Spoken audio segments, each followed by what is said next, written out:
أعوذ بالله من الشيطان الرجيم. بسم الله الرحمن الرحيم. وإذ قالت الملائكة يا مريم إن الله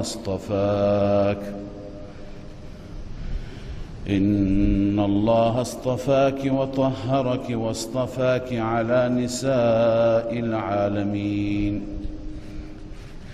يا مريم اقنتي لربك واسجدي واركعي مع الراكعين.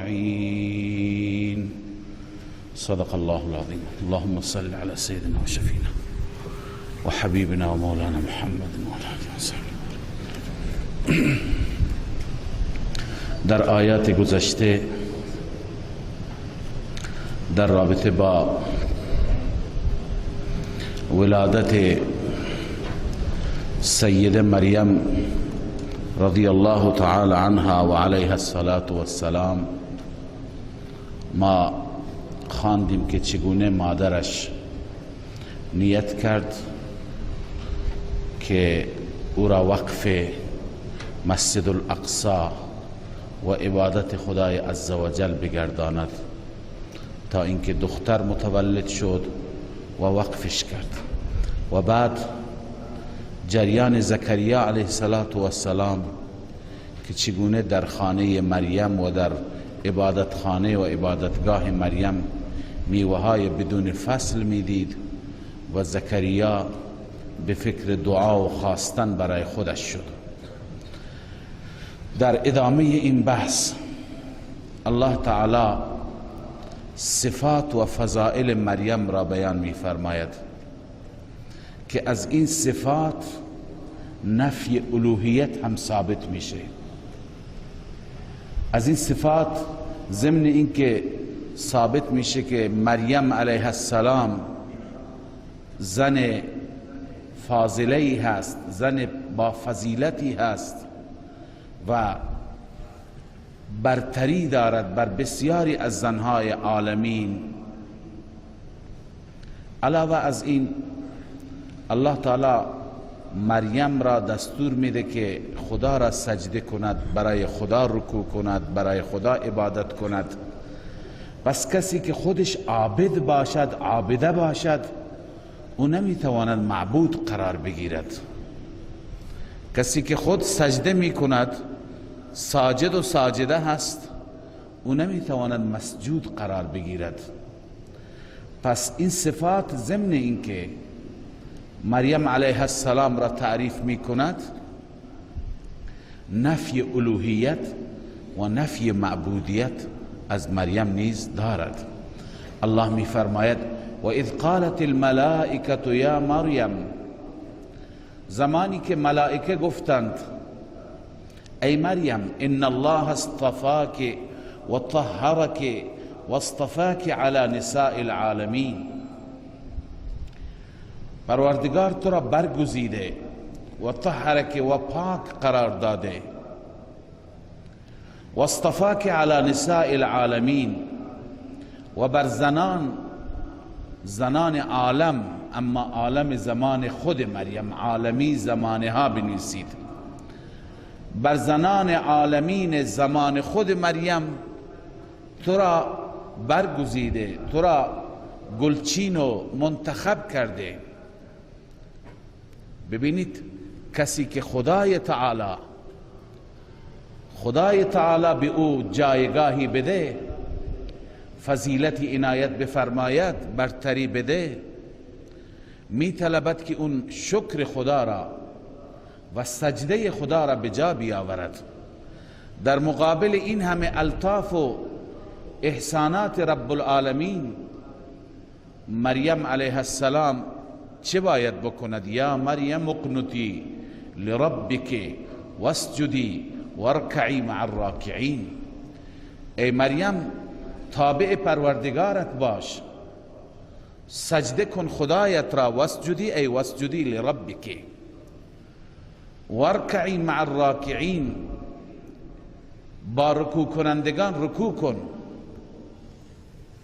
پس از اینجا معلوم میشه که هر انسانی را خدای عزوجل جایگاهی می بخشد، کرامتی عنایت می کند، اون انسان باید از بقیه بیشتر عبادت کند، از بقیه بیشتر شکرگزار باشد. رسول مکرم صلی الله علیه و سلم با وجود جایگاهی که الله تعالی به ایشون عنایت کرده بود،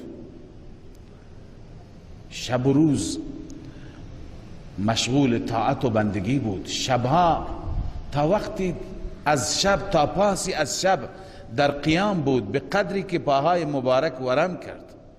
و وقتی که به ایشون گفته شد یا رسول الله، خداوند که گناهان گذشته و آینده شما را معاف کرده، شما معصوم هستید، شما این همه زحمت چرا به خود میدهی؟ در جواب چی فرمود؟ افلا اکون عبدا شکورا، آیا من بنده سپاسگزار رب نباشم؟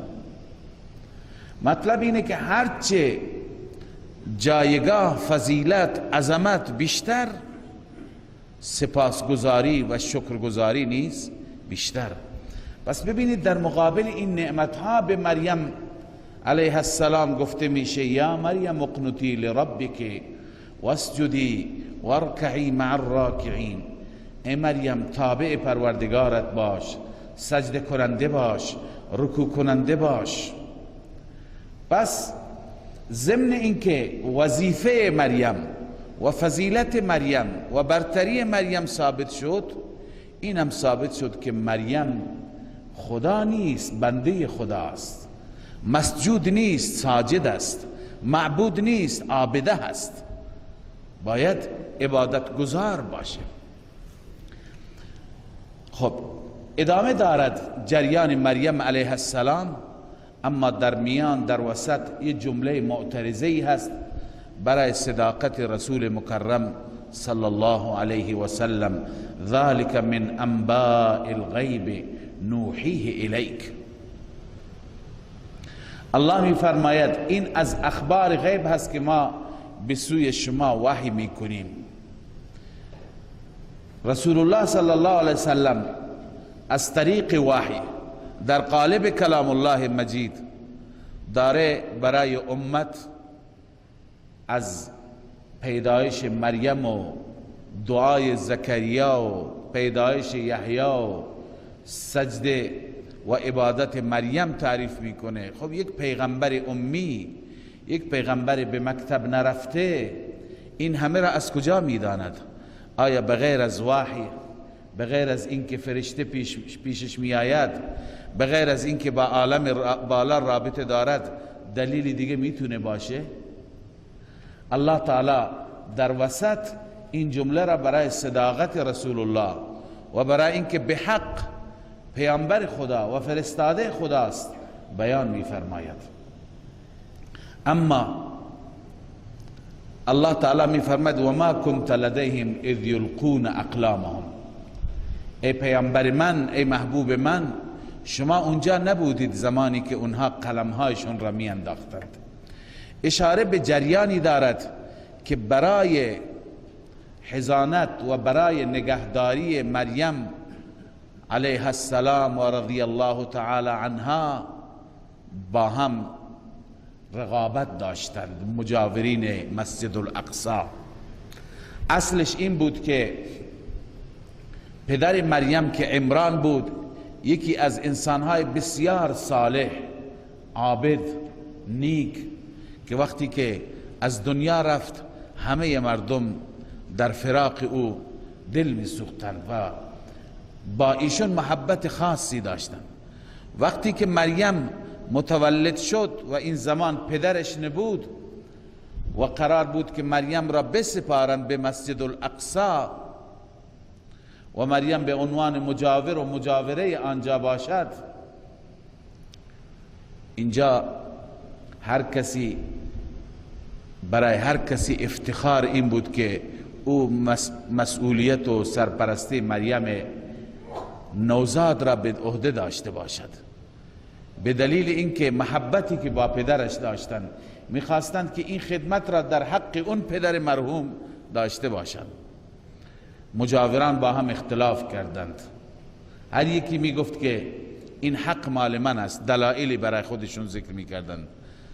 زکریا علیه و علی نبینا الصلاة و السلام ادعا داشت که این حق مال من است. خب زکریا عرض کردم با جناق عمران بود، شوهر خاله مریم بود. به خاطر اینکه گفت خالهش پیش منه، لذا اینو بده که من نگهداری میکنم. تا اینکه گفتند بهترین قرعه‌کشی بکنیم. قرعه‌کشی که از اشارات قرآن معلوم میشه اونها انجام دادن این بود که هر یکی قلمهای خودشون را، که قلم بود، نی بود، قلم مخصوص اون زمان، تو رودخانه بندازه، تو نهر بندازه، تو جوی بندازه. هر قلمی و هر نی که به طرف مسیر آب رفت که هیچ، اما هر نی که به طرف مخالف آب رفت، مسیر مخالف آب رفت، اون حقدار نگهداری مریم علیه السلام هست. وقتی که قلمها را انداختند، قرعه و فال به نام زکریا در آمد.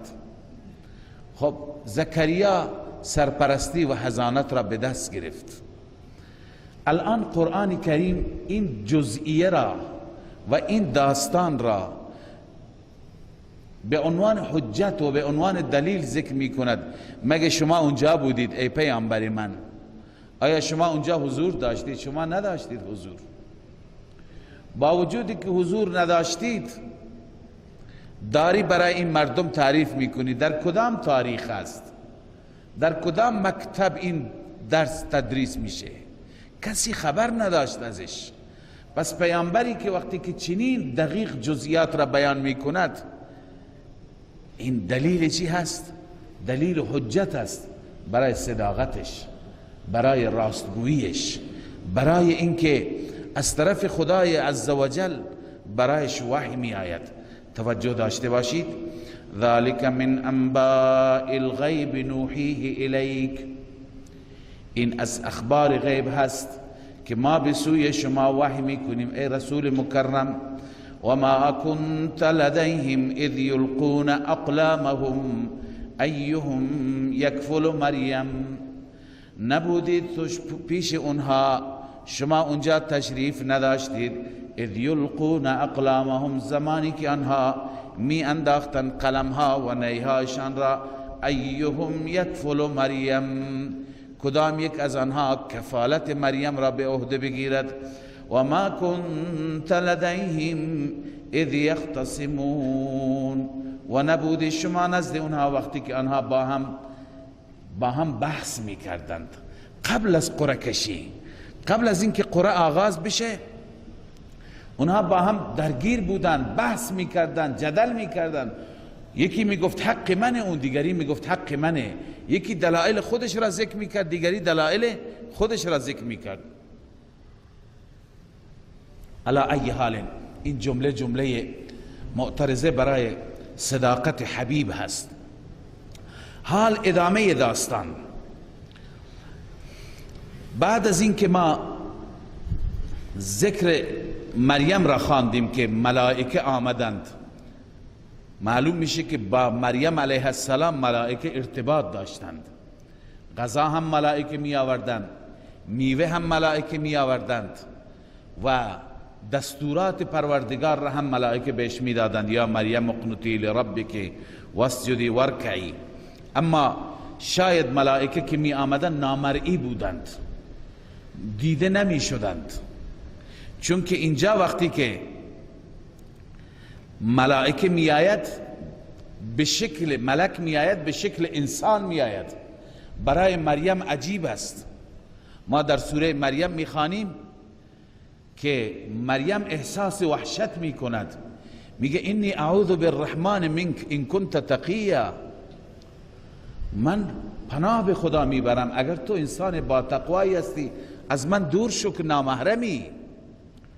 قال انما انا رسول ربک، و میگه من فرستاده پروردگارت هستم. معلوم میشه که ملائکه قبلا خودشون را نشون نمیدادند، اینجا که میخواهند عیسی را بهش بدهند، اینجا خودشون را نشان میدهند. لذا ملک چی میگوید؟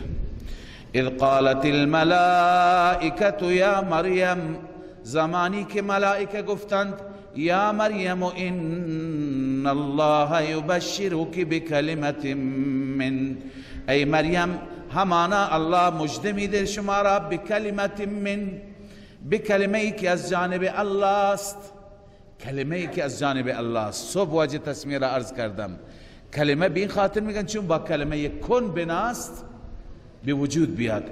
اسمه المسیح عیسی ابن مریم، نامش مسیح عیسی است. مسیح عیسی چون که معجزه‌ای که خدای عزوجل، معجزاتی که بهش داده بود، این معجزات تمام از طریق مسح بود.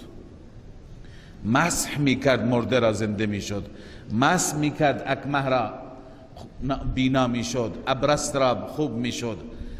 اسمه المسیح عیسی ابن مریم، نامش مسیح عیسی ابن مریم هست. وجیها فی الدنیا والآخره، این صفات و فضائل عیسی. وجیه است، با ارزش است، متین است، با شخصیت است. فی الدنیا والآخره، هم در دنیا با ارزش است و هم در آخرت با ارزش است. و من المقربین، و از مقربین هست، از مقربان خداست. و یکلم الناس فی المهد و کهلا و من الصالحین. الله می فرماید این عیسی مسیح کلام میگوید با مردم در مهد، در گهواره، و کهلا و در پیری، و من الصالحین، از صالحان است. ببینید اون چی که باعث تعجب هست این که عیسی علیه السلام در مهد سخن بگوید. بچه خوب در گهواره صحبت نمی کند، بچه که کوچک باشد لب به سخن نمی گشاید.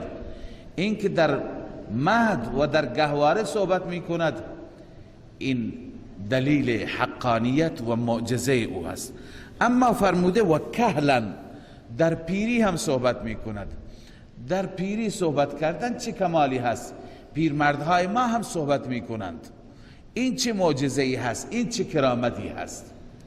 شاید مفسرین نوشتند اون زمانی که فرشته اینو گفته، چون فرشته از طرف خدا مأموریت داشته به مریم بگوید، فرشته که به مریم گفته خودش هم نمیدونسته یعنی چه، اما امروز ما میفهمیم یعنی چه. این یعنی این که ببینید مریم، حضرت عیسی علیه السلام، عیسی مسیح در چه سنی بود که به سوی آسمان ها برده شد؟ در سن 33 سالگی بود.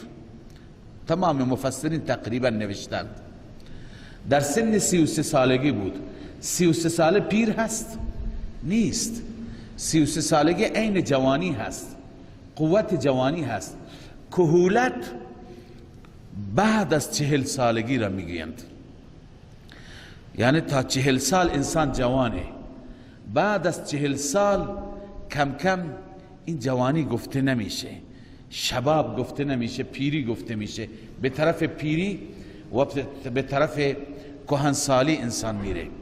خب عیسی علیه السلام در 33 سالگی به آسمان برده شد. دلائلش را الان میخوانیم انشاءالله. بعد از اینکه در آسمان میماند، هزاران سال میماند، چند سال طول میکشد الله بهتر میداند. بعد از اون حضرت عیسی علیه السلام در آخر الزمان مجددا به زمین و به سوی زمین می آید و بر شریعت رسول الله صلی الله علیه و سلم عمل می کند. اونطوری که در روایت ها هست عیسی علیه السلام وقتی که حکومت اسلامی را قائم می کند 24 سال دیگه چیکار می کند؟ 24 سال دیگه روی زمین می ماند. خب مدت زمانی که در آسمان ها هست، اون چی که در این عالم دنیا نیست، اون یک عالم دیگه هست، اون که به حساب نمیاد.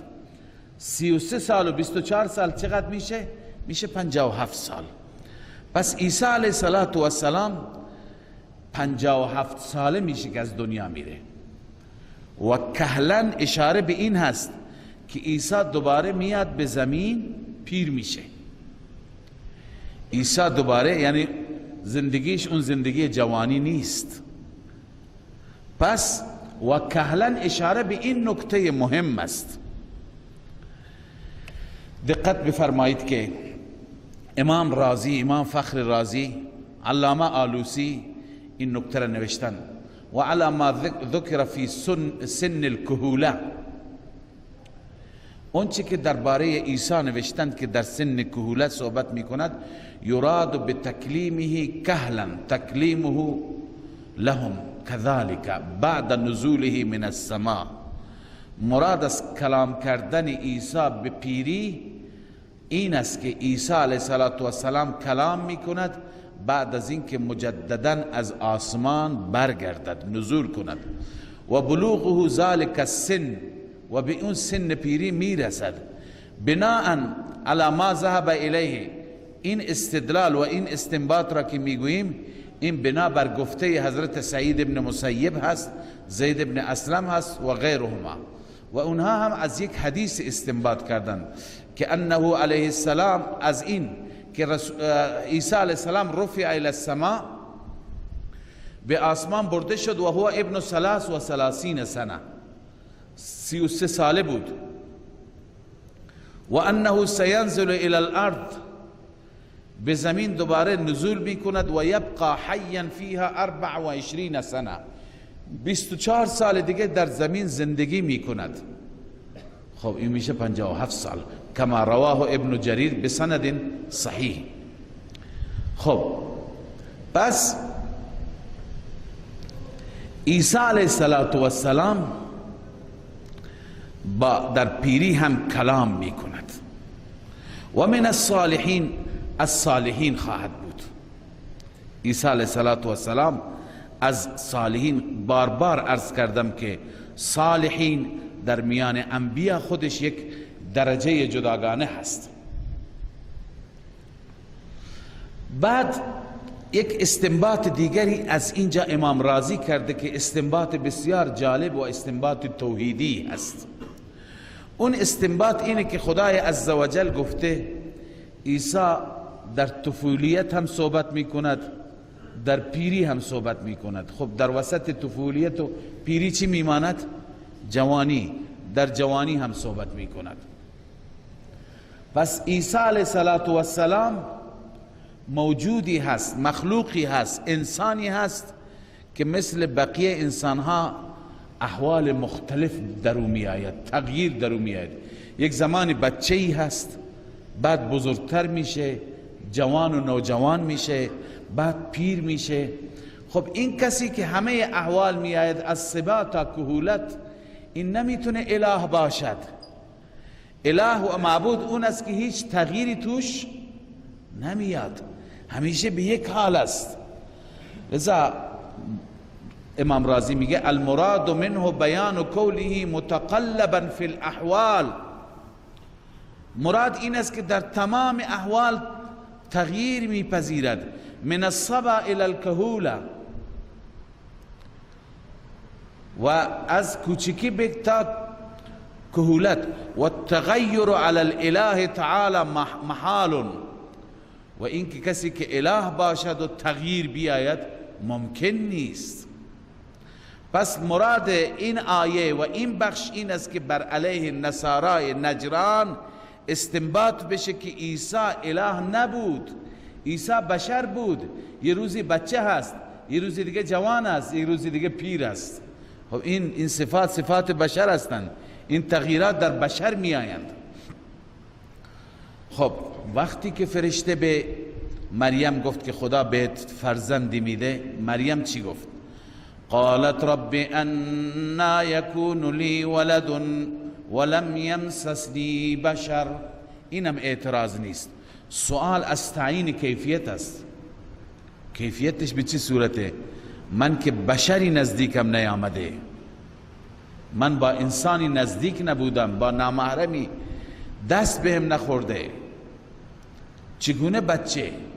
آیا دستوری بهش میرسد که بره ازدواج کنه، شوهر کنه، در حالی که اینا که وقف میشدن برای مسجد و مجاورت دیگه اونها ازدواج نمی کردن. لذا کیفیت را میپرسد. قالت رب انا یکون لی ولد، بار الها بچی صورت و بچی کیفیت میتواند باشد برای من بچه‌ای، ولم یمسسنی بشر، و تا به حال بشری به من دست نزده. قال كذلك الله يخلق ما يشاء، فرشته در جواب میگوید این چنین الله می آفریند، خلق میکند هر چی که بخواهد.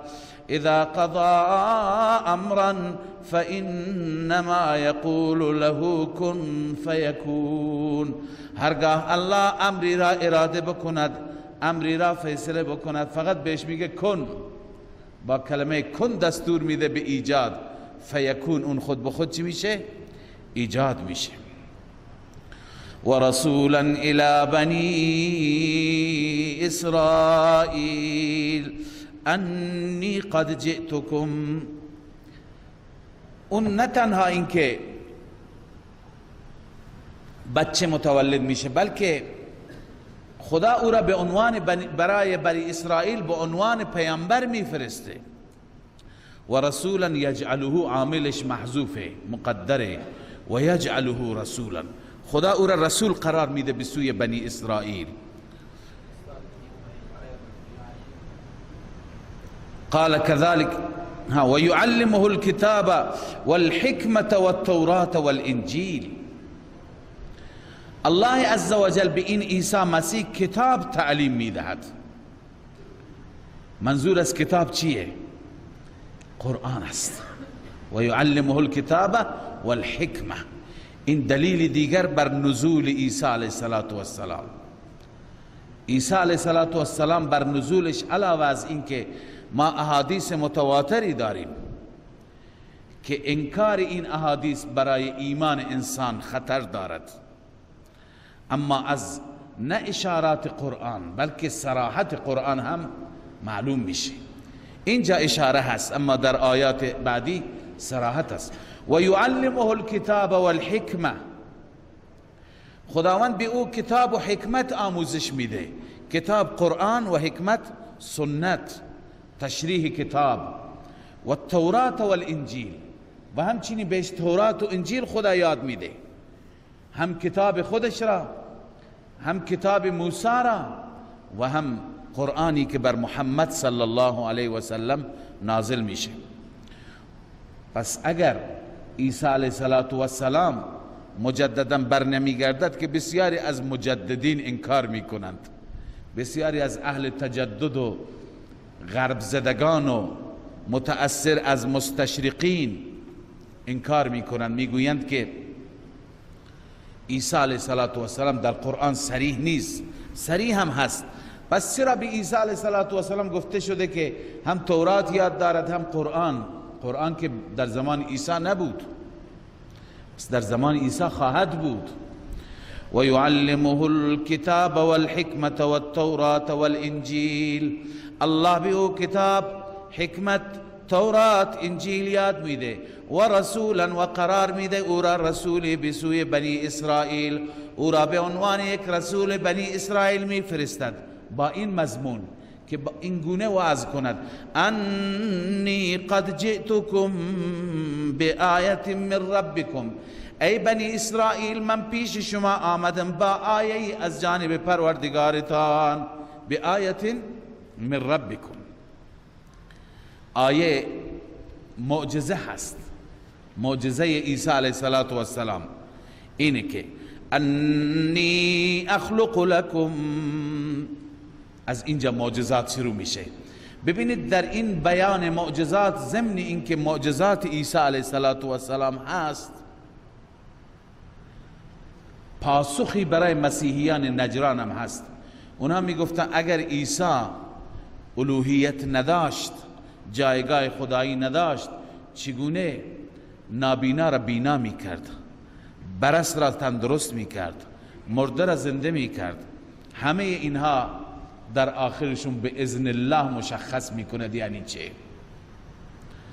این نکته را هم خدمت شما اضافه بکنم که بسیاری از اهل خرافات زمان ما که میخواهند در پیامبران قدرت و الوهیت و مسائل را اثبات بکنند، استنباطشون از معجزات است. رسول اکرم صلی الله علیه و سلم مثلا معجزه‌ای داشته، اشاره کرده به طرف درخت وقتی که زمین را پاره میکند و میآید برای رسول الله سایه میشه. خب این معجزه را کسی متوجه نمیشه. معجزه یعنی چه؟ معجزه کرامت پیامبر هست که در دست خداست، در دست خود پیغمبر نیست. لذا از اینجا استنباط میکنه، میگه معلوم میشه که پیغمبر مالک آسمان هاست، مالک زمین است، مالک درخت هاست، مالک سنگ هاست، همه چیز در اختیار او هست. این صفت مال خدا بود. با یک معجزه‌ای میایی همه صفات خدایی را به پیغمبر میدی؟ خب مسیحیان نجران همینو میگفتند. میگفتند عیسی مرده را زنده میکرد پس خداست، عیسی نابینا را بینا میکرد پس خداست. الله میگه نه، به اذن الله. بدون اذن الهی عیسی کجا میدونست؟ پس در اختیار عیسی نبود، در اختیار خدا بود. معجزه عیسی بود. لذا الله میفرماید، عیسی میگه رسولا الی بنی اسرائیل، یا اینکه یجعله رسولا، الله او را به عنوان رسول بنی اسرائیل میفرستد. انی ای بانی قد جئتكم بآیت من ربکم. قد جئتكم بآیت مبدل منه است. انی اخلق بدل است. آیه از طرف خداوند یا آیاتی از طرف خداوند آوردم. اون آیات چی اند؟ این بدل. انی اخلق لكم من الطین، این که من درست میکنم، ایجاد میکنم برای شما از گل، که هیئت الطیر، مثل هیئت پرنده. فانفخ فیه، در آن نفخ میکنم، در آن میدمم. فیکون طیرا باذن الله، اون تبدیل به پرنده میشه به اذن الله، لا به اذنی، نه به اذن من، به اذن الله. و ابرئ الاکمه والابرص، و همچنین من تندرست میکنم و چشم میدم به اکمه. اکمه اون کور مادرزادی. والابرص، و اونی که برس دارد، پیس دارد. و احیی الموتى، و همچنین زنده میکنم مرده ها را، همه و همه به اذن الله، به اذن الهی، به اجازه الهی. و انبئکم بما تأکلون، و همچنین به شما خبر میدهم به آنچه که شما میخورید. و ما تدخرون فی بیوتکم، آنچه که ذخیره میکنید در خانه هایتان، همه را من به اذن الله، دیگه قس علی هذا، به اذن الهی بهتون میگم که شما چه خوردید، چه گذاشتید. ان فی ذلک لآیة لکم ان کنتم مؤمنین. در همه این معجزات دلالت هست، حجت هست، نشانه هست برای شما اگر شما ایمان بیاورید. باید ایمان بیاورید به رسالت عیسی، که عیسی از سوی خدای عزوجل فرستاده شده. و مصدقا لما بین یدی من التورات، و همچنین به چه صورت آمدم؟ مصدقا عطف بر گذشته، ای جئتکم عطف بر رسولا، و جئتکم مصدقا، من آمدم پیش شما مصدقا لما بین یدی من التورات، من تصدیق کننده هستم، آمدم به عنوان تصدیق کننده آن توراتی که قبل از من هست. قبل از من هست. تورات موسی را تصدیق میکنم، مطالبش از طرف الله. ولأحل لكم بعض الذي حرم عليكم وجئتكم بآية من ربكم، تا اینکه من حلال بگردانم بعضی چیزهایی که بر شما حرام قرار داده شد. بسیاری احکام شاق و سخت بودند که بنی اسرائیل به سبب عملکرد سوءشان بر خود حرام قرار دادند. یا بر اونها حرام شد. عیسی آمده بود تا آسان بکند مسئله را. و جئتکم بآیت من ربکم، آمدم با آیتی از جانب ربتان. آیت یعنی علاوه از اون آیه، آیه دیگر. آیه دیگر انجیل میتونه باشه یا بقیه معجزات عیسی علیه السلام که ذکر نشدن. پس فاتقوا الله و اطیعون، دو تا اصل فوز. اول اینکه از خدا بترسید. از خدا انسان در صورتی میترسه که بهش ایمان داشته باشه، پس این ایمان به خداست. و اطیعون، از مرا اطاعت بکنید. در صورت پیغمبر را انسان اطاعت میکنه که به پیغمبریش ایمان داشته باشه، پس این رسالت است. پس این دو چیز را داشته باشید. و خلاصه دینم و خلاصه دعوتم و خلاصه پیامم این هست: ان الله ربی و ربکم فاعبدوه. بدون شک الله رب من است و رب شماست. فاعبدوه، پس فقط و فقط او را پرستش کنید. هذا صراط مستقیم، این هست صراط مستقیم. صراط مستقیمی که بار بار از خدا می خواهید اینه که فقط الله را عبادت کنید، در عبادت کسی را شریک قرار ندهید.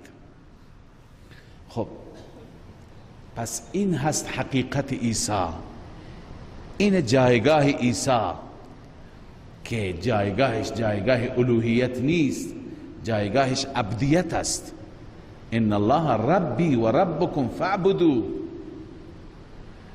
پس شما اشتباه فهمیدید که شما میگید عیسی اله است.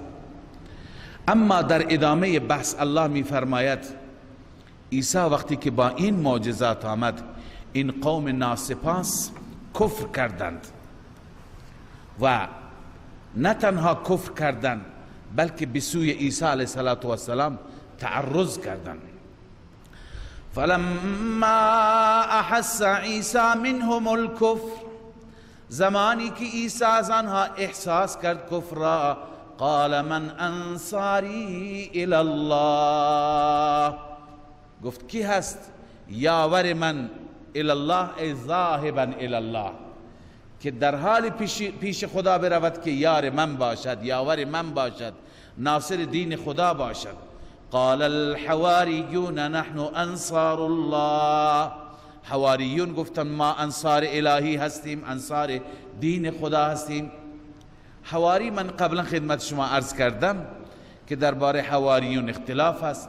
بعضی میگن کفش دوز بودن، بعضی میگن کارشون شستن لباس مردم بود، لباس ها را تمیز میکردن، بعضی میگن نه اینا سرداران و درباریان و ملأ و بزرگان بودن. اما معنای حواری، حواری الرجل صفوته و خاصته.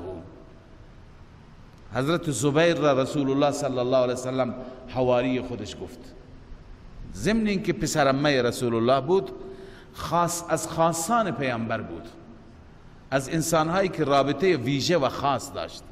پس اینها رابطه خاص و نزدیکی با عیسی داشتند. اینها گفتن ما ناصر دین خدا خواهیم بود، آمنا بالله، به خدا ایمان آوردیم، و اشهد بأننا مسلمون، گواه باش عیسی که ما تابعیم. تسلیم در چی؟ فی العقیدة والعمل. بعد از اینکه ایمانشون را ابراز کردند، حال مناجات میکنند: ربنا آمنا بما انزلت واتبعنا الرسول. بار الها ما ایمان آوردیم به آنچه که نازل کردی بر عیسی. واتبعنا الرسول، این اولی ایمان بالکتاب است، دومی ایمان بالرسول است. واتبعنا الرسول، و ما پیروی میکنیم رسولت را. فاکتبنا مع الشاهدین، پس خدایا ما را از جز گواهان بنویس. الشاهدین، شاهدین لتوحیدک، چون در کتاب و پیام پیغمبر همینه، ما جز اونهایی باشیم که شاهد و گواه بر یگانگی تو باشیم. امام رازی نوشته فاکتبنا ای اکتبنا فی جملت من شهد لك بالتوحید ولانبیائک بالتصدیق کبیر. بار اله ما را جز کسانی بنویس که برای تو گواهی توحید بدند، برای انبیاء تو گواهی به تصدیق بدند. الله می فرماید و مکروا و مکر الله. وقتی که عیسی علیه السلام کارش به پیش رفت، انسانهایی ایمان آوردند، امتش اضافه شد، یهود احساس خطر کرد. یهود یک قدرت بزرگ اون زمان بود و یهودی ها تحت سیطره پادشاهی روم بودند. بر بیت المقدس و شام کشور روم حکومت میکرد.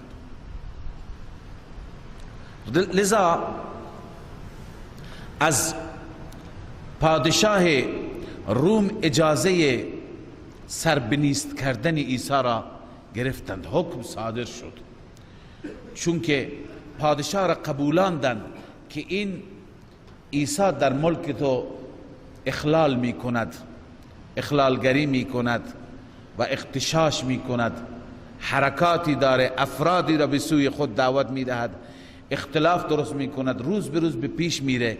خدا میدونه چه اون که اهل دین نبود، او که یهودی نبود، چه تهمتهایی گفتند و چه پرونده سنگینی برای عیسی علیه السلام درست کردند تا که او را قانع کردند و راضی کردند که به اعدام عیسی حکم صادر بکنند.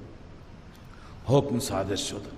الله تعالی می فرماید و مکروا و مکر الله. یهود توطئه کرد برای از بین بردن عیسی، اما و مکر الله، الله تدبیر کرد برای حفظ عیسی. والله خیر الماکرین. الله عزوجل بهترین تدبیر کننده است. تدبیر الهی کارساز شد، نتیجه بخشید.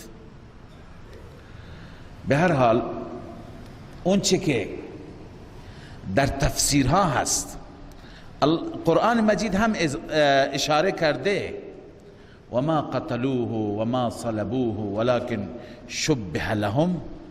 در سوره نساء میخوانید انشاءالله که اونها نکشتند، بدار نزدند، اما بر اونها مسئله مشتبه شد. اونها حکمی صادر کردند و آمدند که عیسی را دستگیر کنند. گروهی بودند از دشمنان سرسخت عیسی علیه السلام، از میان یهودیان دشمن که آرزو و تمنا داشتن هرچی زودتر عیسی به کیفر عملش برسد. اونا تمنا داشتن هرچی زودتر اون ریسمان اعدام را به گردن عیسی بدن. لذا دوان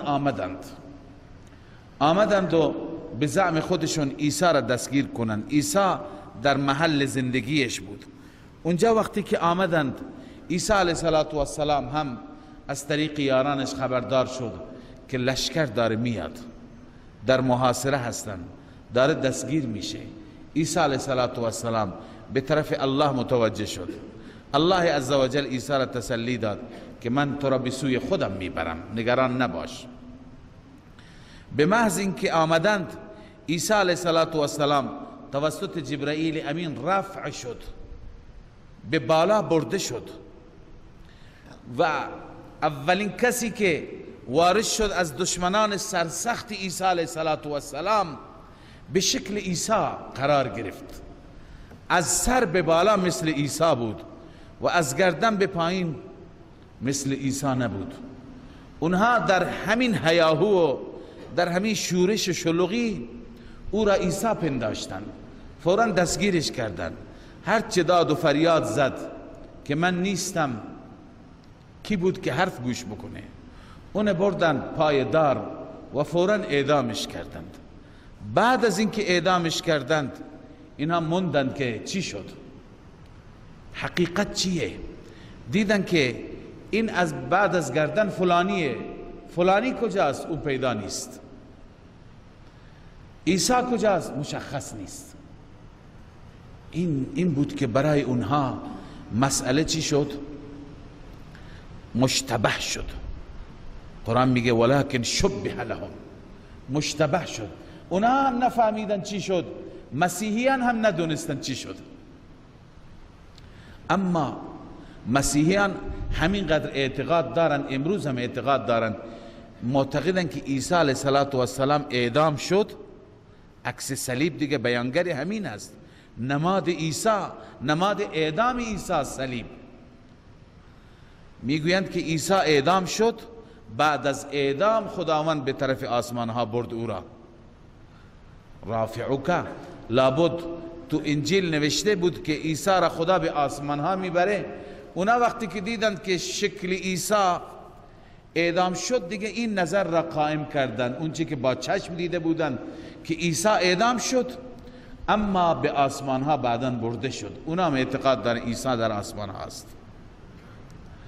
اما اون چی که واقعیت از قرآن میگه، بسیاری از مسائلی که مسائل گذشته که نه اهل کتاب نه یهود نه مسیحیان، اونها نمیدانن قرآن دقیق ترش میگه. یکی از اون موارد همینه. لذا الله عزوجل اینجا به عیسی علیه السلام میگه. الان این دلایلی که ما میخوانیم دلایل رفع عیسی هستند، رفتن عیسی به آسمان ها هستند. یکی از عقاید اسلامیه هست و یکی از باورهایی هست که ما از احادیث متواتری اون ثابت میکنیم. افراد متعددی از صحابه روایت میکنند. رسول الله صلی الله علیه وسلم فرمود که ابن مریم، نزدیکه که ابن مریم از آسمان فرود کنه بیاد پایین، این در آخر الزمان خواهد بود. روی زمین عدل و عدالت برقرار میکنه، صلیب را میشکنه که نماد مسیحیت است، نماد شرک امروز. صلیب را میشکنه، خنزیر را میکشه. خنزیر را یعنی توهین میکنه، چون مسیحیان خنزیر میخورند. و جزیه را از بین میبره، چون اون زمان فقط یک حکمه، یا جهاد، قتل یا ایمان، دیگه جزیه نمیمانه. عیسی از بین میبره و دجال را بالاخره عیسی میکشه. پس اینا در احادیث هست. ببین در این آیه هم صریح هست. اذ قال الله یا عیسی انی متوفیک و رافعک. زمانی که عیسی، الله عزوجل به عیسی گفت ای عیسی انی متوفیک، من کامل تو را گیرنده هستم. متوفیک، ببینید توفی یعنی چه؟ توفی تمام مفسرین اهل لغات همه نوشتن اخذ الشیء وافیا، یه چیزی را کاملا گرفتن، کاملا یه چیزی را برداشتن. در قرآن کریم توفی به معنی مرگ نیامده. در مقابل توفی زندگی و حیات نیامده. هر جا که الله تعالی در مقابل مرگ واژه‌ای آورده، اکثرا قرآن را شما ببینید کلمه حیات آورده، یحیی و یمیت. فاماته الله 100 عام ثم بعث. اونجا بعث به معنی احیا هست. انه امات و احیا، انه امات و احیا. خداست که موت میده، حیات میده. پس در مقابل حیات چی است؟ موت هست. اینجا برای عیسی موت استفاده نشده، توفی استفاده شده. دقت کنید، بیشتر توفی در مقابل ماندن و برقرار ماندن استفاده میشه. توفی یا کامل گرفتن یا سر جای خود ماندن. پس وقتی که خدا میفرماید ما تو را کامل میگیریم، معنیش اینه که روح و جسدت را میبریم. اما شاید از این مطلب ادا نشه یا برای کسی سوء تفاهم بشه، خدای عزوجل به وسیله و رافعک تفسیر میکند. پس واو تفسیریه هست. انی متوفیک، ای عیسی من تو را کاملا میگیرم. یعنی چه؟ یعنی و رافعک الی، من تو را به سوی خودم رفع میکنم. خب ببینید، شما شاید این اعتراض را بکنید، تو ذهن شما بیاد که خداوند اگر یک کلمه میگفت هم کافی بود. اذ قال الله یا عیسی انی رافعک الی، من تو را به سوی خودم رفع میکنم. خب اگر اینو میگفت هم این اشکال در ذهن شما میاد که مایی که بمیریم هم خدا ما را رفع میکند، روح ما را بلند میکند. پس وقتی که رافعک باشد، این معنی میتونه باشه که یعنی روح تو را به طرف خودمون چی میکنیم؟ بالا میبریم. اون زمان این مطلب ادا نمیشد. پس متوفیک را فرمود که توفی به معنای گرفتن روح مع الجسد است و بعدا اون تفسیر کرد بر رافعک، یعنی تو را به سوی خودمون بلند میکنیم ای عیسی. و مطهرک من الذین کفروا، و ما تو را بلند پاک میکنیم از آنهایی که کفر کردن، یعنی از یهود و نصارا. خب ببینید، وجه استنباط را و وجه استدلال را فهمیدید که خداوند اینجا اشاره نکرده، سریع گفته ای عیسی ما تو را کاملا میبریم به سوی خودمون، یعنی رافعک الیه، بلندت میکنیم. خب احادیث هم عرض کردم در باره موسی حضرت عیسی علیه السلام به حد متواترند.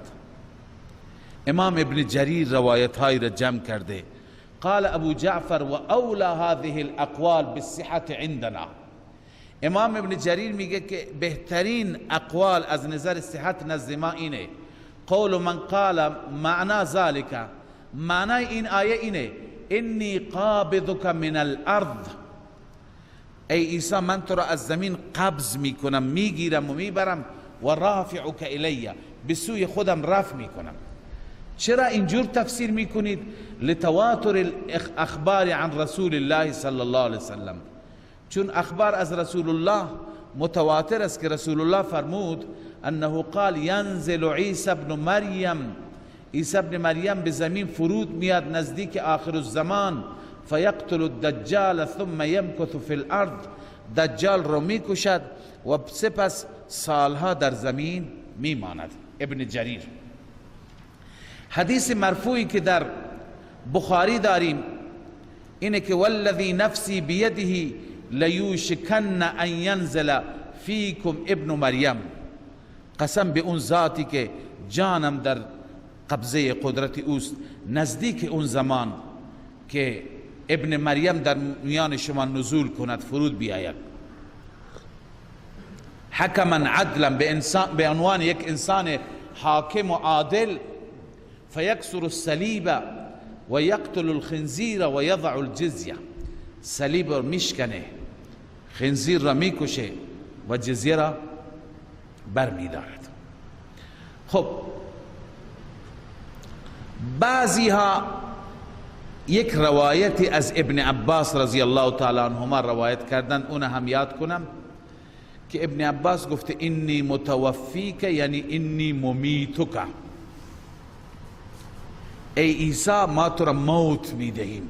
بس اینجا بحث رفتن عیسی به آسمان ها نیست، موت عیسی است. اولا که این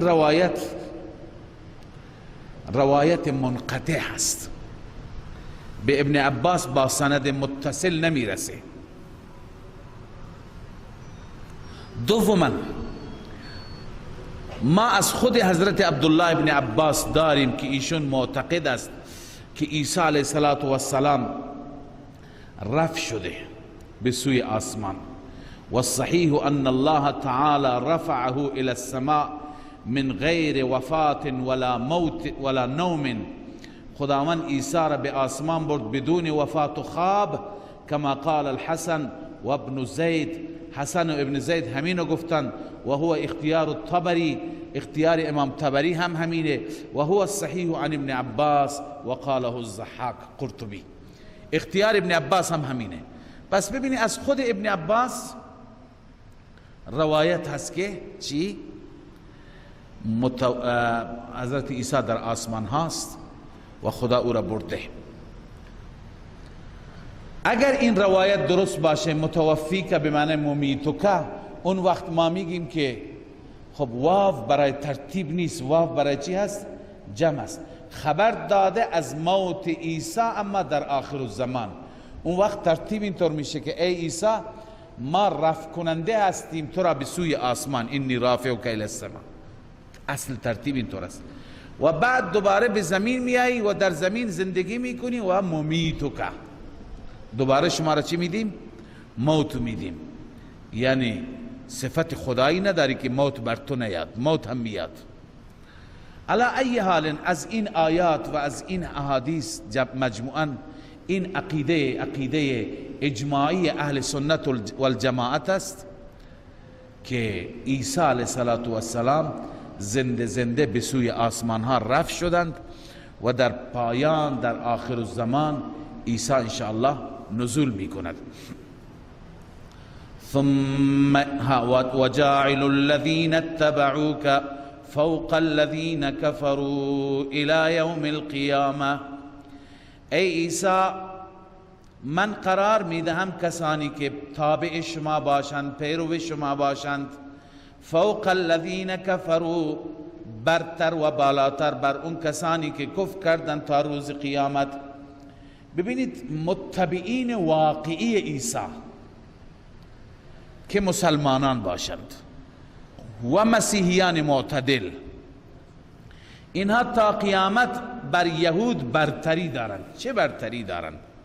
اولا اکثر مفسران گفتن از نظر استدلال، از نظر استنباط حق. هیچ وقت یهود مجال سخن گفتن و بحث و مناظره نه با مسلمان دارد و نه با مسیحی که واقعا در مسیر عیسی بوده و هست. یهودی از نظر استنباط نداره چیزی، تمام تاریخ سیاه قرآن همه را گفته و یهود سخت مقصر هست در اینکه ایمان نیاورد به محمد صلی الله علیه وسلم و نسبت به عیسی هم کفر کرد و چه توهین به عیسی کرد. پس همیشه یهود زیر دسته و اگر از نظر چی باشد، از نظر بقیه مسائل، سیاست باشد، حکومت باشد، هم یهود تا قیامت ذلت بار خواهد شد. ببین در زمان عیسی علیه السلام یهود چنان قدرتی بود که اصلا این تصور نمی رفت که یهود یک روزی زیر دست مسیحیان باشه. ولی امروز ببینید که یهود 1/10 مسیحیان هم نیستند. این وعده الهی است. یهودیان هیچ جمعیت امروز نیستند تو دنیا، به دلیل اینکه حواری ها بعد از عیسی واقعا جهاد کردند، تبلیغ کردند، دین عیسی را به پیش بردند و دین عیسی علیه السلام ترقی کرد. خب ثم الی مرجعکم، این در دنیاست که مسلمانان و مسیحیان بالا دست یهود قرار میگیرند، چه از نظر استدلالی چه از نظر حکومتی قدرت. اما در آخرت ثم الی مرجعکم، سپس بسوی من هست بازگشت شما، فاحکم بینکم، پس من حکم صادر میکنم، داوری میکنم بین شما، فیما کنتم فیه تختلفون، در آنچه که شما در آن اختلاف داشتید. اون داوری خدا چیه؟ اینه که گفته فاما الذین کفروا فاعذبهم عذابا شدیدا، تخویف دنیوی.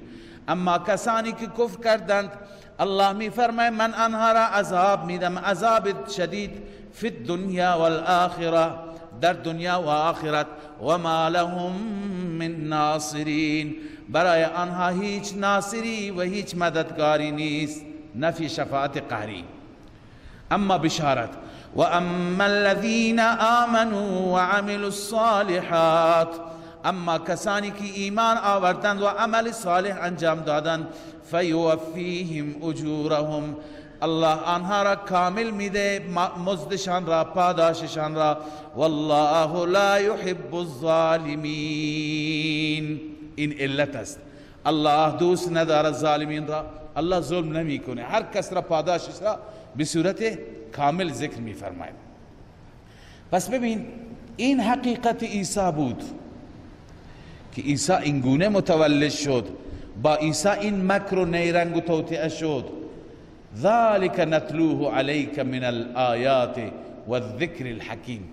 باز هم این جمله دلالت می کند بر صداقت رسول مکرم صلی الله علیه و سلم.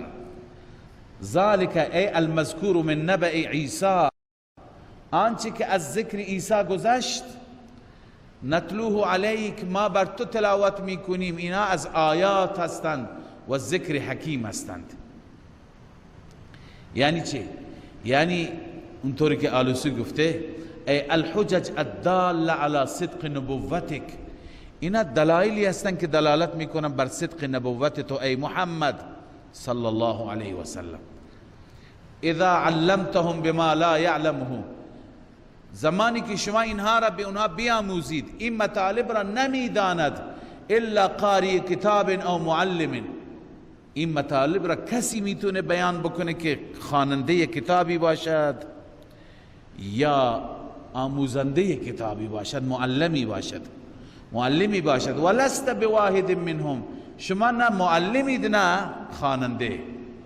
الا انك قد عرفته من طریق الوحی، پس تو از کجا آوردی اینا را؟ از طریق وحی آوردی. پس این دلیلی هست برای صداقت رسول الله. خب پس الله تعالی اکنون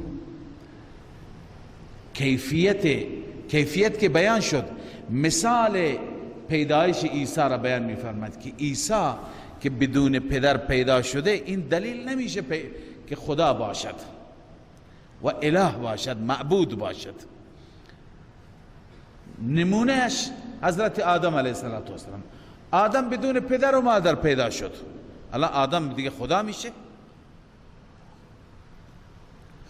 الله می فرماید ان مثل عیسی عند الله، بدون شک مثال عیسی و صفت عیسی نزد الله که مثل آدم، مثل مثال و حالت عجیب آدم هست. خلقه من تراب، الله آدم را آفرید از خاک. ثم قال له کن فیکون، سپس الله به او گفت ایجاد باش، درست شو. فیکون، پس درست شد. الحق من ربک، این هست حق، حقیقت اینه که از جانب ربت هست. فلا تکن من الممترین، پس تو نباش از شک کنندگان، هرگز شک نکن دیگه. بله، پس عیسی علیه السلام از مریم متولد شد، نه العیاذ بالله از خدا. در این باره هیچ شک نکن. ببینید دلیل از این واضحتر، از این قویتر دیگه نمیتونه باشه. بعد از این دلیل دیگه نوبت مباهله میرسه. مباهله را قبلا توضیح دادیم. مباهله اینه که طرف وقتی که متوجه نیست، نیاز به استدلال داره، برش دلیل بیار، دلائل خدایی را بیار، آیات و حجج ذکر کن. بعد از اینکه همه دلائل را گفتی، میفهمه، باید تسلیم بشه. اما هنوز تسلیم نمیشه، پس این میدونه و تسلیم نمیشه. این متوجه هست و تسلیم نمیشه. الان چی هست؟ بعد از این دیگه نوبت مباهله است. بهش بگو که پس تو که باور نمی کنی، بیا بریم بیابان، بیا بریم جنگل، بچه هایت را، اهل و اولادت را بردار، ما هم بچه هایمون را بر می داریم. دعا می کنیم خدایا هر کس از ما بر باطل از اینجا زنده بر نگردد. این دعای بد را می کنیم در حق کسی که بر باطل باشه. ببین مسیحیان نجران با تو میاند یا نمیاند. چون مسیحیان نجران همه دلائل برایشون گفته شد. شما از چندین آیه و رکوع هست که دارید میخوانید، همه اشکالات اونها و شبهات اونها داره پاسخ داده میشه. لذا بعد از این همه اشکالات، بعد از این همه دلائل که دلالت میکردن بر عبدیت عیسی نه بر معبودیت عیسی، بازم عیسی را خدا میدونند. بس بگو بیایید که مباهله میکنیم. الله میفرماید فمن حاجك فیه من بعد ما جاءك من العلم، هر کسی با تو بحث کند فیه در این موضوع، در کدوم موضوع؟ بنویسه الوهیت عیسی، درباره الوهیت عیسی. من بعد ما جاءك من العلم، بعد از اینکه علم قطعی پیشت آمد، با دلائل پیشت آمد. فقل تعالوا ندعو ابناءنا، به آنان بگو بیایید فرا میخوانیم بچه های خودمون را، ما بچه های خود را میخوانیم، و ابناءکم، و بچه های شما را میخوانیم، و نساءنا، و نساء و زنهای خودمون را صدا میزنیم، و نساءکم و زنهای شما را، و انفسنا و ما خودمون میاییم، و انفسکم و شما خودتون میریم با هم در یک جایی. ثم نبتهل، سپس مباهله میکنیم، دعای بد میکنیم بر باطل. فنجعل لعنت الله علی الكاذبین، کیفیت مباهله، ما لعنت خدا را قرار میدیم بر دروغگویان. هر که دروغ میگه لعنت بر او، هلاک بادا. بیایید آماده بشید. اما اونها آماده نشدن، اونها ترسیدند. مسیحیان نجران با هم مشوره کردند، چون دعوت به سوی مباهله داده شد. گفت به ما مهلت بده. 80 نفر بودند، یک هیئت 80 نفره بودند. با هم وقتی که مشوره کردند، اون مولای بزرگشون و عالم بزرگشون گفت که این پیغمبر اگر باشد و واقعا ما بریم مباهله بکنیم، ریشه من زده میشه، بهتر اینه که تسلیم بشیم، دلائلش را قبول نمی کنیم، جزیه بهش میدیم. بعد از اون جزیه را قبول کردند. خب اینجا یک مطلبی میخواستم خدمت شما عرض کنم، اون اینه که بر اساس یک روایتی بعضی از عزیزان ما استنباط میکنند که سیدنا علی کرم الله وجهه خلیفه بلافصل پیغمبر است، جانشین بلافصل پیغمبر است. چرا؟ چون در روایت داریم، اونا میگن در روایت شما اهل سنت هم است که اینجا خداوند گفت تعالوا ندعو ابناءنا و ابناءکم، بیایید ما صدا میزنیم بچه هایمون را و بچه هایتون. پیغمبر حسن و حسین را صدا زد. و نساءنا و نساءکم، زنانمان را و زنان شما را. پیغمبر فاطمه را صدا زد. و انفسنا و انفسکم، خودمان و شما. خود ما پیغمبر که خودش بود علی را صدا زد. پس وجه استنباط و دلیل از اینجاست که میگه علی به عنوان نفس پیغمبر یاد شده. پس نفس پیغمبر خود پیغمبره، بعد از پیغمبر پس او هست که خود پیغمبره، به جای پیغمبره. این استدلال هست و میگه از اینجا انفسکم مراد گرفتن علی، مراد علی را گرفتن. اولا ما این روایت را داریم که رسول اکرم صلی الله علیه و سلم حسن و حسین و فاطمه و علی کرم الله وجهه را صدا زدن بیایید، ولی این که انفسنا تفسیر بشه به علی، این تفسیر ثابت شده نیست، بلکه مراد از انفسنا خود رسول الله صلی الله علیه و سلم است. ما خودمون، چون پیغمبر حیات داشت، وجود داشت. چنانچه علامه آلوسی میگه که لا نسلم ان المراد بانفسنا الامیر، ما قبول نداره که مراد از انفسنا امیر علی باشد، امام علی باشد، بل المراد نفسه الشریفه صلی الله علیه و سلم. مراد از انفسنا خود رسول الله صلی الله علیه و سلم است.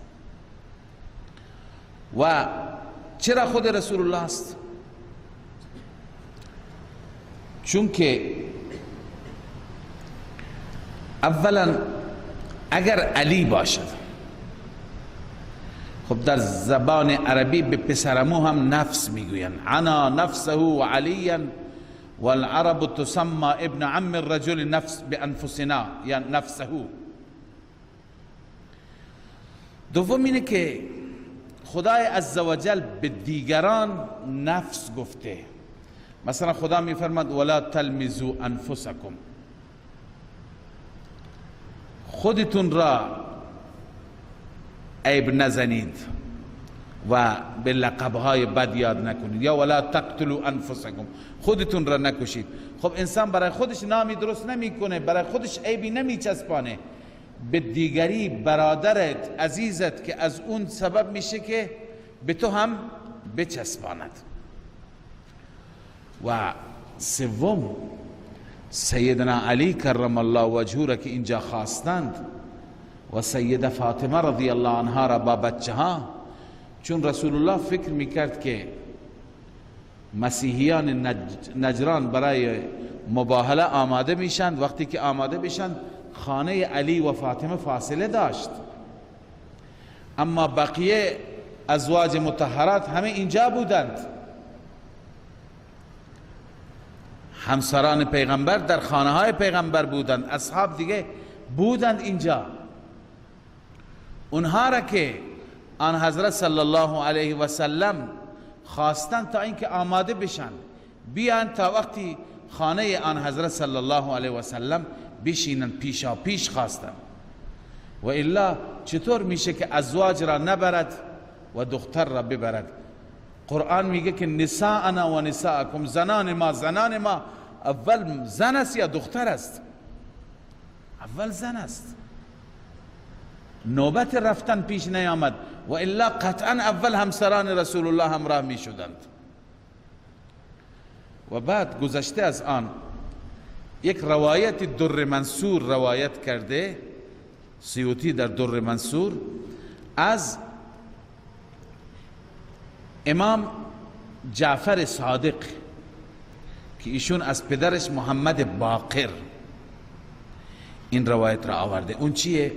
عن جعفر ابن محمد عن ابیه فی هذه الآیه، یعنی از پدرش امام محمد باقر در این آیه روایت کرده که تعالوا ندعو ابناءنا، قرآن گفت نحن ابناءنا، ما بچه های خودمون را بخواهیم. ببین بچه های خودمون، اگر بچه ها باشد یعنی تمام یاران بچه هایشون را بیارند. چنانچه امام محمد باقر گفته فجاء بأبی بکر و ولده و بعمر و ولده و بعثمان و ولده و بعلی و ولده. ابو بکر و اولاد، عمر و اولاد، عثمان و اولاد، علی و اولاد آمدند. پس ابناءنا به این صورت درست‌تر میشه، بچه هایمون یعنی هر چی دوستان ما هستن بچه هاشون بیارند. نساءنا معنیش اینه که هر چی دوستای ما هستن زناشون بیارن، زن دختر، نه اینکه فقط اختصاص داشته باشه. چون بحث مباهله بین خانواده پیغمبر و بین مسیحیان نیست، بین مسلمانان و مسیحیان است. وقتی که بحث بین مسلمانان و مسیحیان است، تمام مسلمانان باید جمع بشن، نه که خانواده. بنابراین اون استنباطی که از این آیه کردن برای خلافت بلا فصل ضعیف هست. مراد از انفسنا نمیشه که امام علی کرم الله وجهه، بلکه همه خود ما مردان، این مطلبه، خود ما مردان، زنان ما، اولاد ما، منظور هرچی صحابه هستن قطعا امام علی کرم الله وجهه هم هست، ولی اینکه دیگران نباشند درست نیست. لذا الله تعالی بعد از این جریان مباهله می فرماید ان هذا لهو القصص الحق، هذا یعنی المذکور فی شأن عیسی. علامه آلوسی گفته تمام اون چی که درباره عیسی خواندیم حق است. و ما من اله الا الله. از همه واقعه عیسی و جریان عیسی چه درس گرفتیم؟ و ما من اله الا الله. هیچ معبودی، هیچ الهی بجز الله نیست. اله معبود یگانه هست، خدای یگانه هست.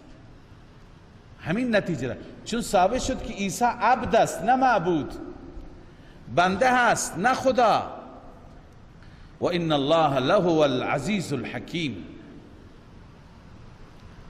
بدون شک خداوند غالب است، این دشمنان خودش را در آن واحد میتونه مؤاخذه بکنه. اما قربان حکیم بریم که کارهایش همه با حکمت است.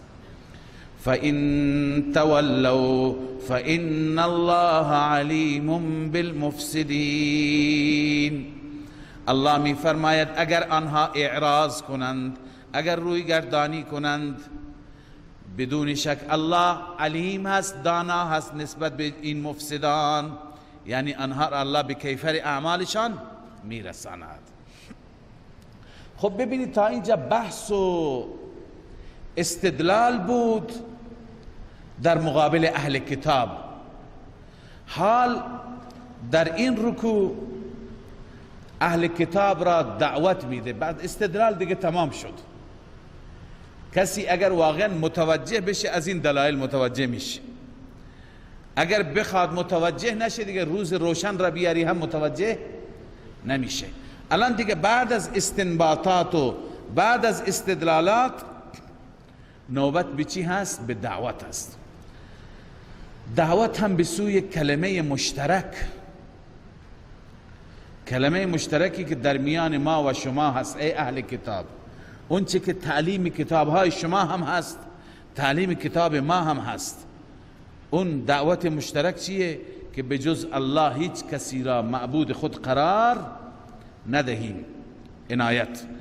قل یا اهل الكتاب، اعلام بفرما ای اهل کتاب، تعالوا الى کلمت سواء، بیایید بسوی یک کلمه ای که برابر است، ای مستویه. اون کلمه برابر است بیننا و بینکم، بین ما و بین شما برابر است. او این است بیان سوا. الا نعبد الا الله، این هست که ما هیچ کسی را عبادت نکنیم به جز الله، هیچ هستی را پرستش نکنیم بغیر از الله. ولا نشرک به شیئا، و اینکه شریک نگیریم به الله، هیچ چیزی را احدی را شریک نکنیم. ولا يتخذ بعضنا بعضا اربابا من دون الله، و خود ما بعضی دیگر را ارباب نگیریم، مختار نگیریم، کارساز نگیریم بغیر از الله. بیا بسوی این مشترکات دعوت بده. فَإِن تَوَلَّوْا فَقُولُوا اشْهَدُوا بِأَنَّا مُسْلِمُونَ. الله می فرماید اگر آنها برگشتند از توحید، تولوا یعنی توحید، جلالین گفته، پس به آنها بگو که اشهدوا، شما گواهی بدهید که بأننا مسلمون، ما مثل شما شرک نمی کنیم، ما مسلم هستیم، ما موحدیم. مسلمون موحدون، جلالین. پس مسلمانی که اهل توحید باشه با مسیحی و یهودی که اهل شرک باشه وحدت نداره. ببینیم محور وحدت چیه؟ محور وحدت مثلا قرآن کریم گفته واعتصموا بحبل الله که انشاءالله فردا میخوانیم. یک محوری باید باشه که همه به او عمل کنیم. مثلا قرآن است، تا زمانی ما میتونیم با هم وحدت داشته باشیم که حول این محور باشیم. اگر نه به این عمل نکردیم وحدت به هم میپاشه. پس برای مسیحیان محور چی قرار داده شده؟ توحید. توحیدی که در انجیل هم بوده، در تورات هم بوده، الان اینها دستکاری کردند. لذا وقتی که بر توحید بودند میتونیم باشیم وحدت داشته باشیم، شرک نکنیم. ولا نشرک به شیئا. اما وقتی که محور را قبول ندارند وحدت ممکن نیست. بله، یا اهل الكتاب لما تحاجون، یکی از ادعاهایی که اهل کتاب داشتند، هم یهودی ها هم مسیحیان، می گفتند که ما ابراهیمی هستیم. هر کسی ادعا داشت حضرت ابراهیم از آن ماست. مشرکین هم می گفتند مال ماست. الله عزوجل می فرماید که ابراهیم نه یهودی بود نه نصرانی بود. ابراهیم حنیف مسلم بود. حنیف شما قبلا خواندید، یعنی و ما کان من المشرکین. ابراهیم مشرک نبود، دین یکسو داشت، از ادیان باطله به سوی دین توحید و دین حق گرایش داشت. پس ادعا نکنید که ما ابراهیمی هستیم. کی ابراهیمیه؟ این پیامبر ما ابراهیمی است. کسانی که پیرو این پیامبر هستند ابراهیمی اند، مؤمنین. چرا؟ چون اینا بر دین ابراهیم هم، بر آیین ابراهیم هم. آیین ابراهیم چیه؟ یکتا پرستی هست و این دین اسلام دین یکتا پرستان هست. پس باید هرچی که اهل اسلام یکتا پرست باشند، نه همه چیز پرست. لذا الله می فرماید یا اهل الكتاب لم تحاجون، ای اهل کتاب چرا شما درگیرید، چرا شما بحث میکنید درباره ابراهیم؟ و ما انزلت التورات والانجیل، در حالی که نازل نشده تورات و انجیل، الا من بعده، مگر بعد از ابراهیم. افلا تعقلون، آیا شما عقل ندارید، خرد ندارید؟ ها انتم هؤلاء حاججتم، خبردار شما اینها، این موجودین اهل کتاب موجود، حاججتم شما بحث کردید، شما جدل کردید، فیما لکم به علم، درباره اون چیزی که شما علمش را داشتید درباره عیسی. اما الان چرا چیزی که نمیدونید بحث میکنید؟ فلم تحاجون، چرا بحث میکنید؟ فیما لیس لکم به علم، درباره آن چیزی که علمش را ندارید، یعنی ابراهیم. والله یعلم و انتم لا تعلمون، پس عالم کیه؟ الله میداند، شما نمیدانید.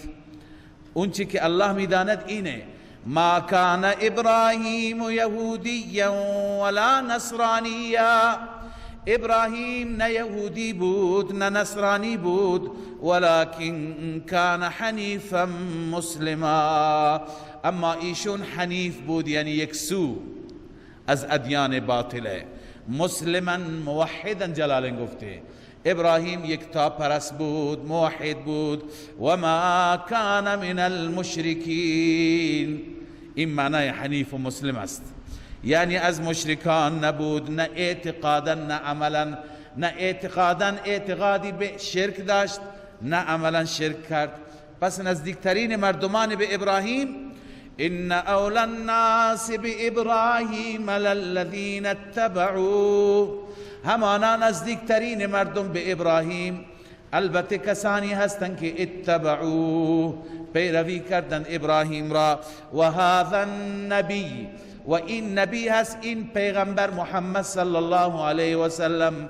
والذین آمنوا، و صحابه که ایمان آوردند. نزدیکترین مردم به ابراهیم که می توانند با افتخار ادعا کنند ما ابراهیمی هستیم، رسول الله است، صحابه، مؤمنین، موحدین.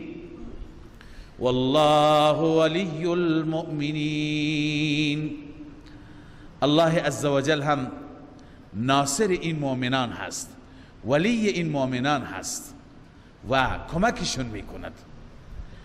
ود طائفة من اهل الكتاب لو يضلونكم، اینجا باز هم سرزنش و زجر هست بر اهل کتاب. اهل کتاب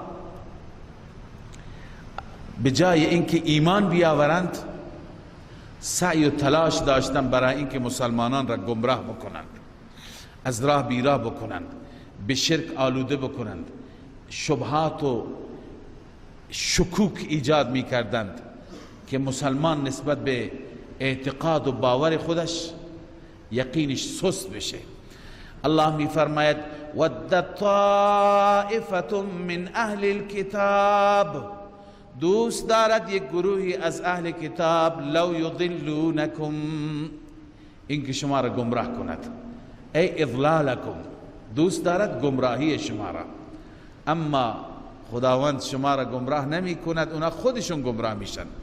و ما یضلون الا انفسهم و ما یشعرون، الله می فرماید آنها گمراه نمی کنند مگر خودشان را گمراه می کنند، اما شعور ندارند، درک ندارند، متوجه نیستند.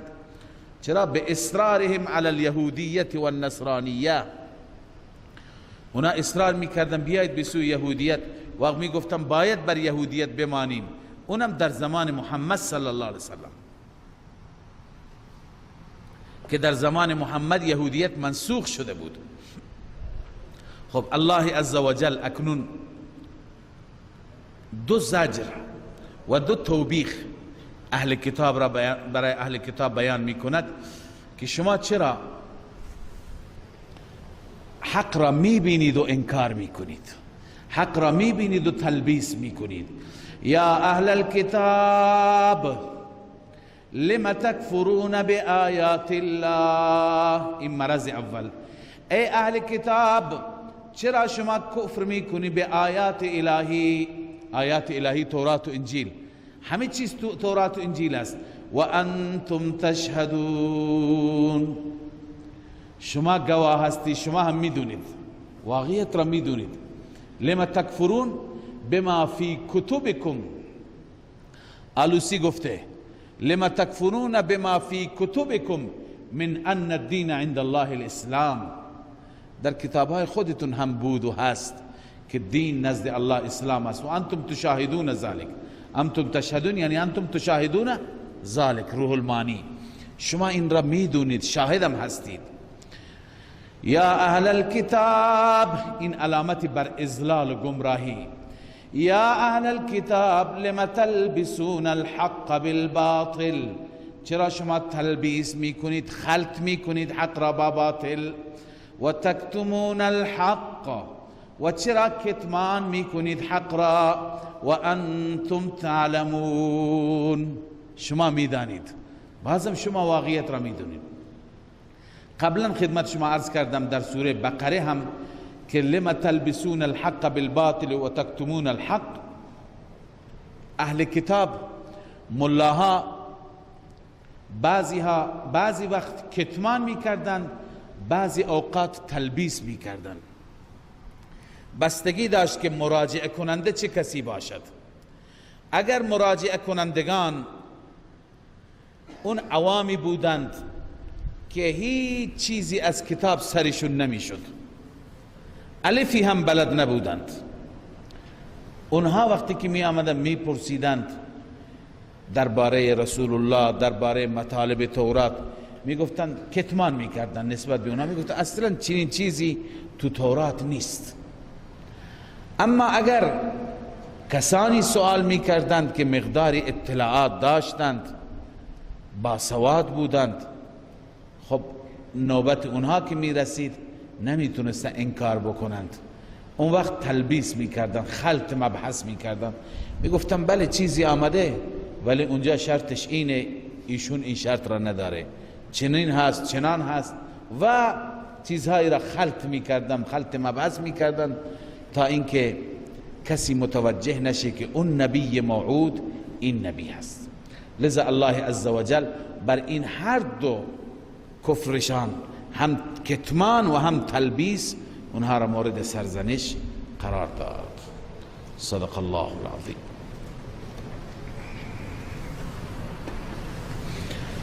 الحمد لله رب العالمين والعاقبة للمتقين والصلاة والسلام على سيدنا وحبيبنا ومولانا محمد وعلى آله وصحبه أجمعين.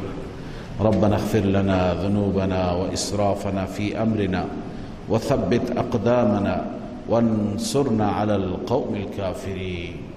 ربنا وآتنا ما وعدتنا على رسلك ولا تخزنا يوم القيامة إنك لا تخلف الميعاد. پروردگارا اله العالمین، ایمان صحیح، ایمان کامل، عقیده درست و یقین و باور درست به ما عنایت بفرما. توفیق عمل صالح و اخلاق نیکو به همه ما عنایت بفرما. پروردگارا اله العالمین، دنیا و آخرت ما را اصلاح بگردان، دنیا و آخرت ما را بساز و تا روزی که بر دنیا هستیم ما را جز اهل توفیق بگردان، جز بندگان عبادت گزارت بگردان، جز اهل فرمان بگردان، جز فرمان بران بگردان. اله العالمین، ما را از نافرمانی، از کفر و کفران، از معصیت و گناه، از همه کارهایی که تو را ناراضی می کند ما را حفاظت بفرما.